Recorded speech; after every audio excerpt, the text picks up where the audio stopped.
Halloween themed adventure, which means it's time for talk about again more of one of the hardest things to do in a tabletop role-playing game, which is incite a specific emotion. And in the case of Halloween, it's spooky.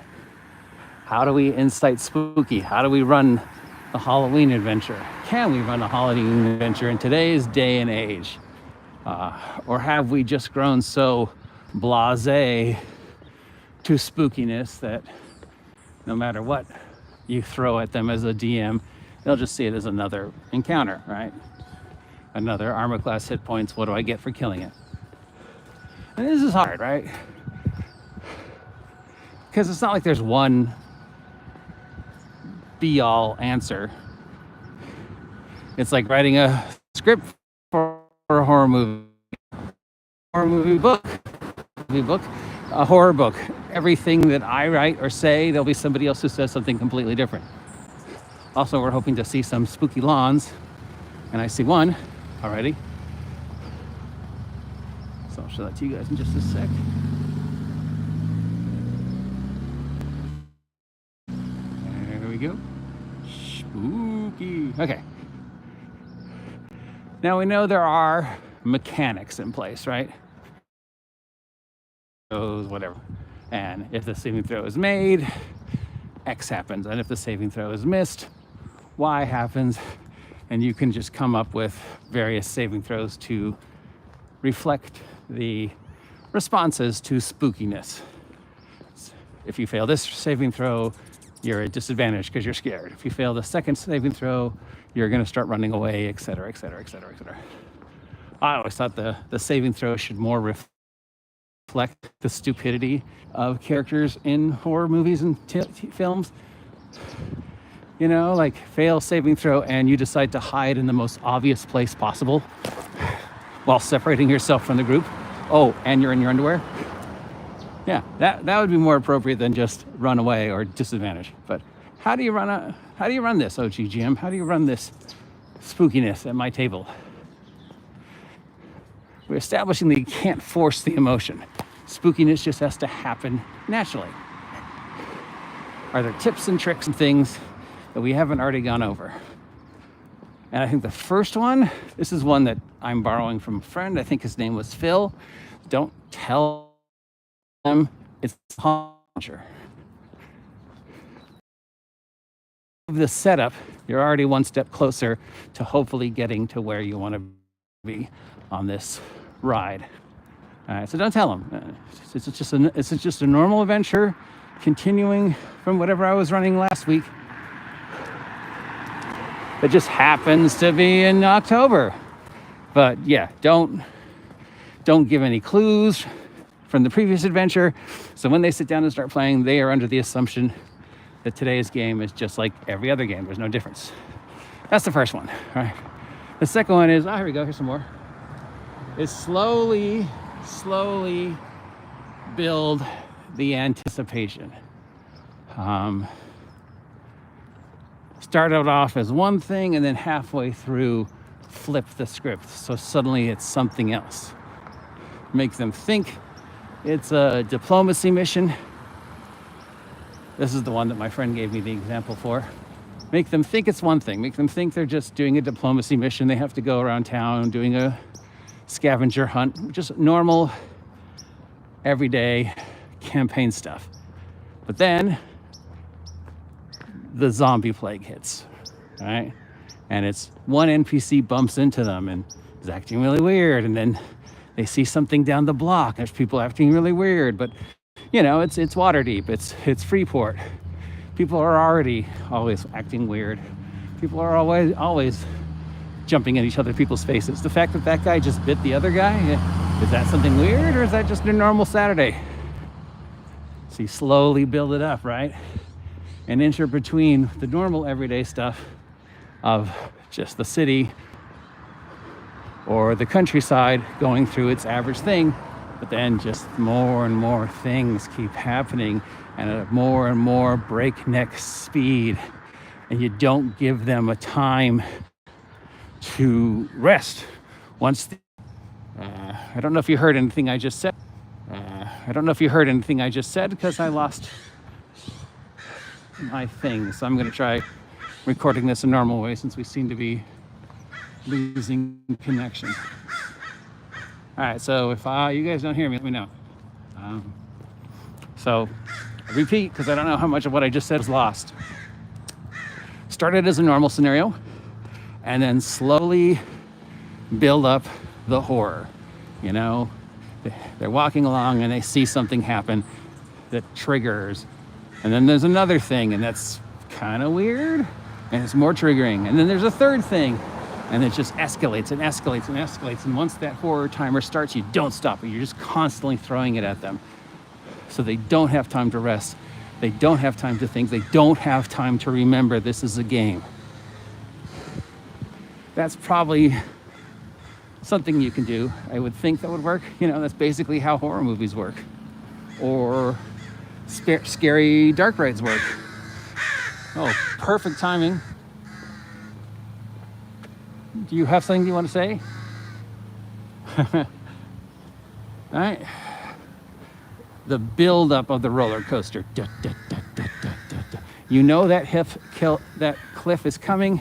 You know there's nothing you can do to stop it, but at the moment everything is okay. But with a roller coaster, you know it's coming. With our horror adventure, you don't want them to know it's coming, but it's the same buildup, the same start, simple, and then slowly dun dun dun dun dun dun dun dun dun. Build up, build up, build up, build up, drop. Build up, drop, build up, drop. Give them a break. Build up, drop. Make them think they're out of it. Twist. Drop. End it with them thinking they're safe, but you got it ended on a cliffhanger, right? Because there's no good spooky movie, no good spooky adventure is thoroughly 100% spookified unless you end it on a cliffhanger. You got to leave that room for doubt.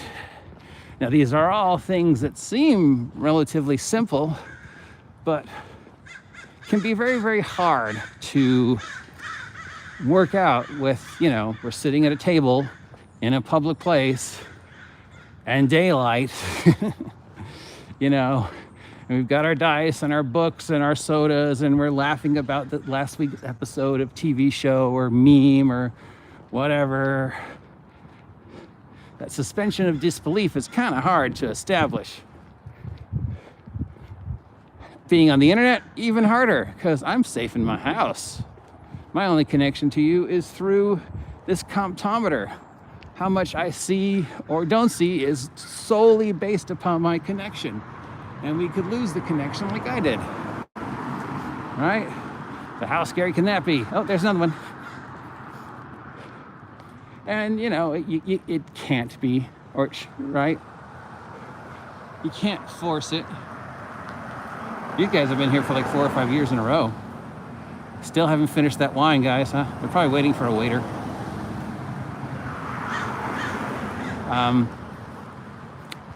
It all comes back to you can't force it. It's got to happen naturally. So how do we make this happen naturally? You can't. That's just up to each individual scenario, each individual setting, each individual moment. I can't give you a end-all be-all solution to make your campaign scary. I can just only offer advice. But at the end of the day, you know your players, you know your table, you hopefully know what game system you're running. Good afternoon.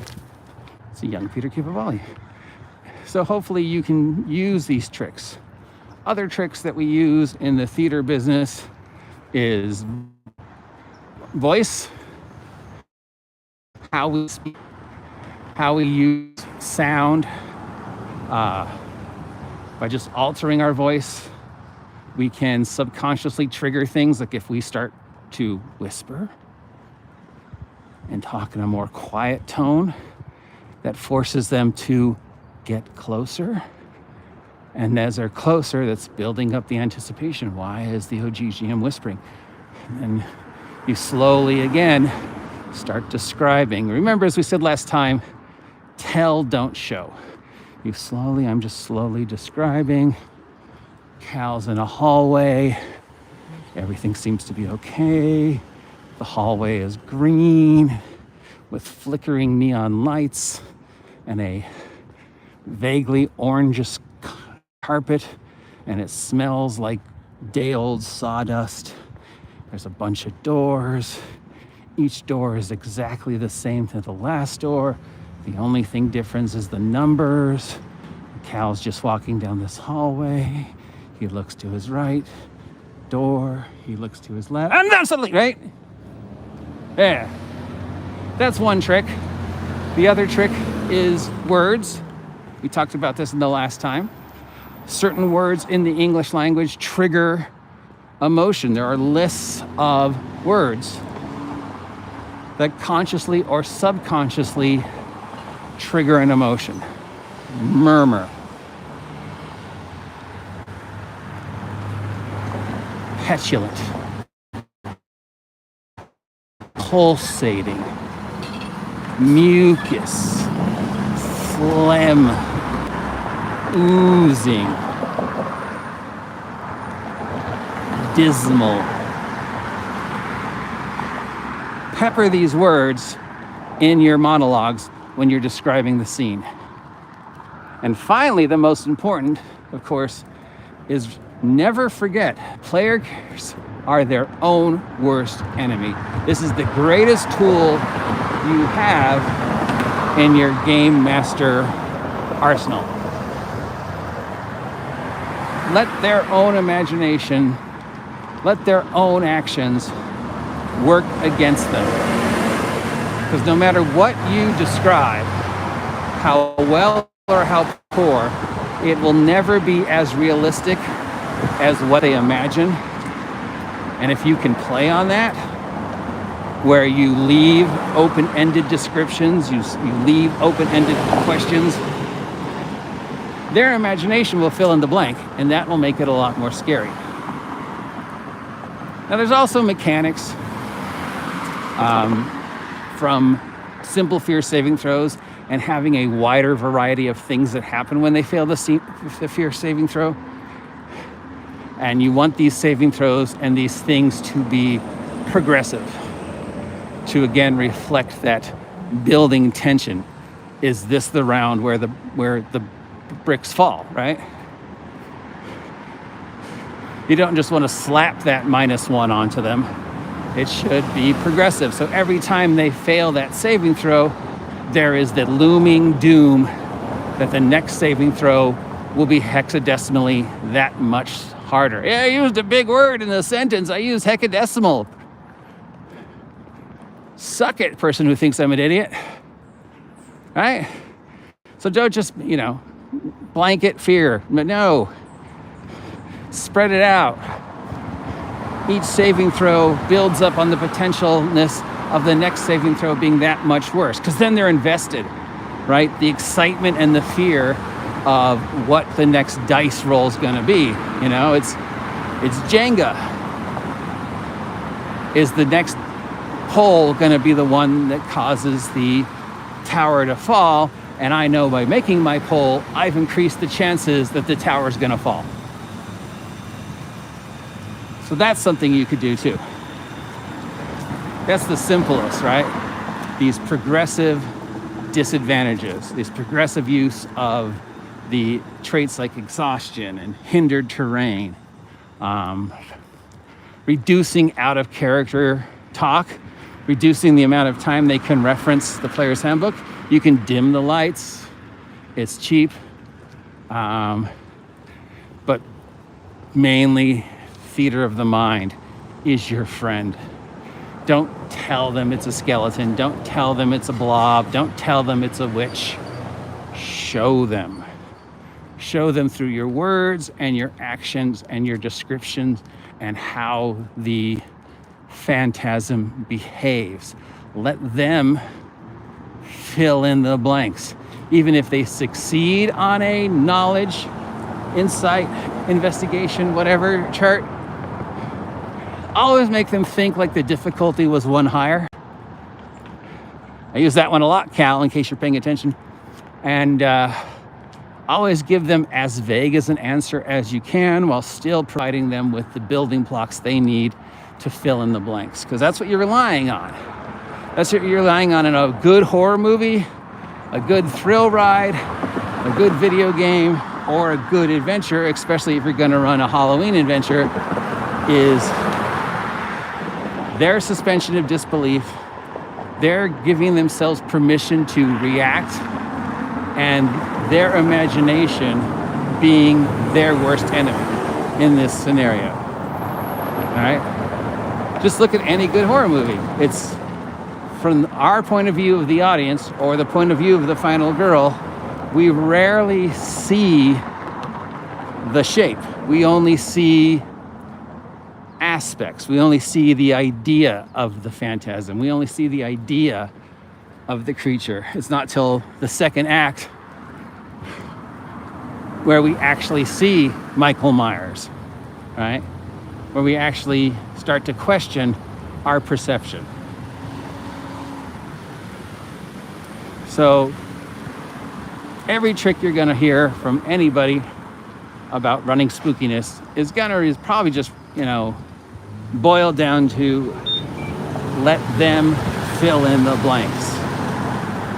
The tools are there. You've seen them. You know about them. They're available for you on the internet. You can download these lists of words and descriptions for free.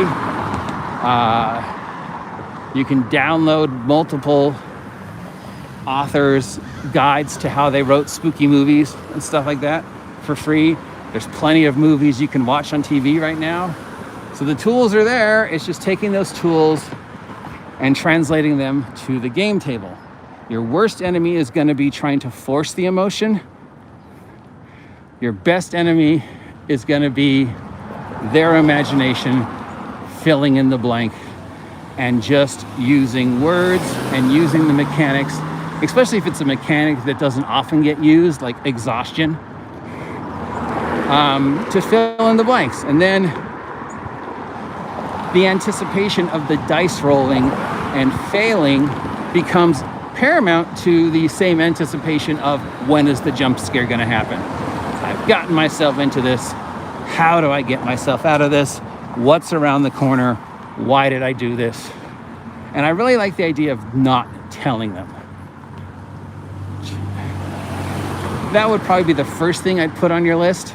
Don't tell them it's the Halloween adventure. Are you paying attention, Cal, if you're still watching? I'm not going to tell you when the Halloween adventure is happening. Anyways, that's my 2 cents. What are your favorite tricks and tips on running spookiness during this spooky season? Stay safe out there. I'll talk to you soon.